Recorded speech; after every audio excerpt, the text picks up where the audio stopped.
Kalau COVID memapar 50.000 orang per harinya, maka pemerintahan sekarang dalam keadaan genting. Ini adalah analisa banyak pengamat pertahanan di mana akhirnya angka 50.000 tersentuh juga. Tingkat ketidakpercayaan masyarakat terutama karena efek rasa lapar di perut kelamaan akan sulit dibendung walau dengan kerja keras pasukan buzzer yang jumlahnya ribuan bertahan membenarkan apapun tindakan pejabatnya. Tidak akan menang buzzernya, malah balik badan buzzernya mungkin. Lover bisa jadi hater saat ini. Bener deh, perasaan itu bisa berubah dengan cepat kalau kekecewaan demi kekecewaan didapat dalam hubungan relasi pertemanan. Dari lover atau fans berat awalnya, namun ketika masalah perut dan nyawa jadi taruhan, banyak rakyat bakal balik badan dari pemerintah yang dipuja-puji saat ini. PPKM, tuh ini nih kalau bernegara pakai narasi. Ada aja singkatan baru muncul, sampai bingung gua. Sudah banyak istilah-istilah ditambah singkatan-singkatan. Aduh. Oke, kita lanjut. Menjalankan PPKM sebuah kerja keras. Pejabat pusat dan daerah berusaha membatasi gerak masyarakat namun sulit. Mereka tidak bisa diredam untuk diam selain karena perutnya lapar, juga karena melihat berita dan informasi apa yang terjadi di kalangan elit sudah sampai tahap memuakkan. Mengapa? Karena para elit mendiamkan dan mendukung TKA, tenaga kerja asing. Adanya tenaga kerja asing masuk, sementara efek COVID selama 1,5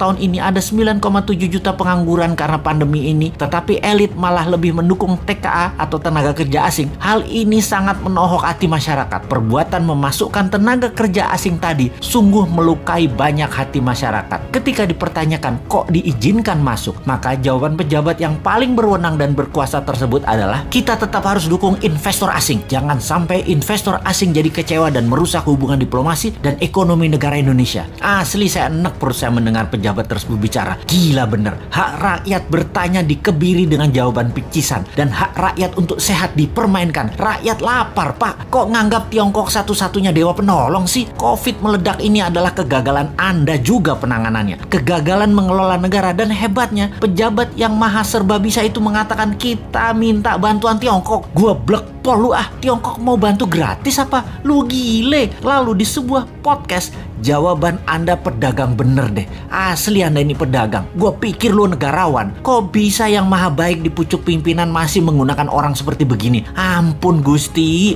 Ujian apa bangsa ini sampai diberikan dan mendapat pemimpin dan pejabat model begini? Wahai Tuhan yang maha membalikkan hati, sudahilah hati mereka yang tersangkut karena kesederhanaan pencitraan, menjadi mereka mendapat melihat dari sisi yang lain. Dan ingatkan kepada dirinya bahwa selama ini ketika rakyat membelanya bukan berarti selamanya membela dirinya. Kalau nggak amanah, kalau hanya dia lagi yang diuntungkan, kalau pajak makin tinggi, kalau makan makin mahal, kalau kesehatan makin memburuk, ketika ketidakamanan terbukti dan yang tadinya mendukung memberikan amanah ke Anda, mereka punya hak mengambilnya kembali. Jangan marah dan kecewa wahai para pejabat yang terpilih. Anda menentukan jalan hidup Anda sendiri. Manusia menulis sejarah hidupnya sendiri. Begitu juga Anda para pejabat. Sejarah apa yang mau kalian tulis atas jalan hidup Anda kelak dikenal, Anda adalah diri Anda sendiri yang menulis. Anda yang membuatnya. Menaikkan hutang negara hampir 1.000 triliun per tahun selama menjabat, itu sudah menjadi catatan sejarah. Walaupun beliau banyak dapat gelar internasional dari pemberi hutang,